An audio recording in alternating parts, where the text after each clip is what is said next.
नहले बारू दूध से अही सन बुझाता की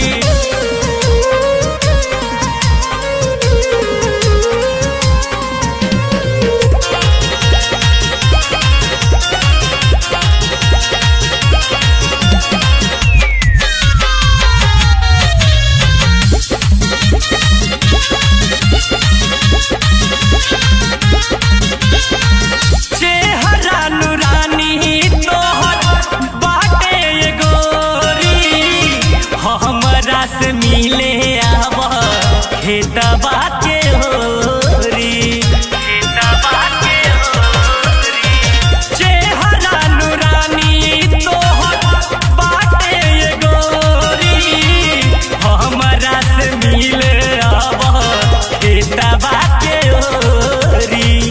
कोहरबा में धाली आव बिगाड़ा न मूड के कोहरबा में धाली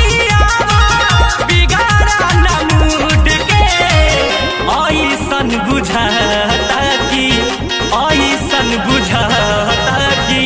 नहले बारू दूध से ऐसन बुझाता कि नहले बारू दूध से ऐसन बुझाता कि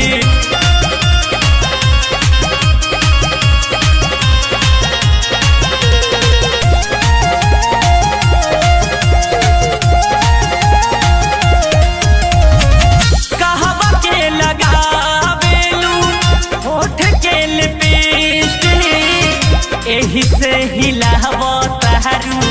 सहारा तू डिस्टे कहवा के लगावेलू होठ के लिपस्टिक एही से हिलावत हरू सारा तू डिस्टे यूज करेलू फेस वाश सुध के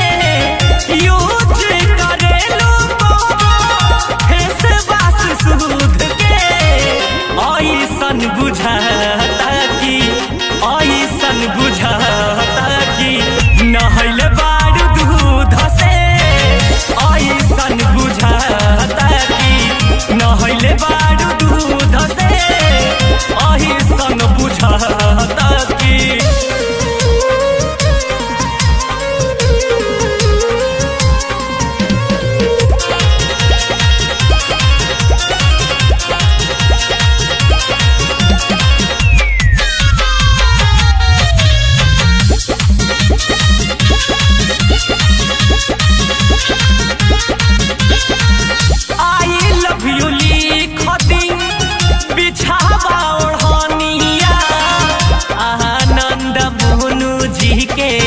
बनी जहित कनिया आई लव यू लिखती बिछावा ओढ़निया आनंद सोनू जी के बनी जहित कनिया।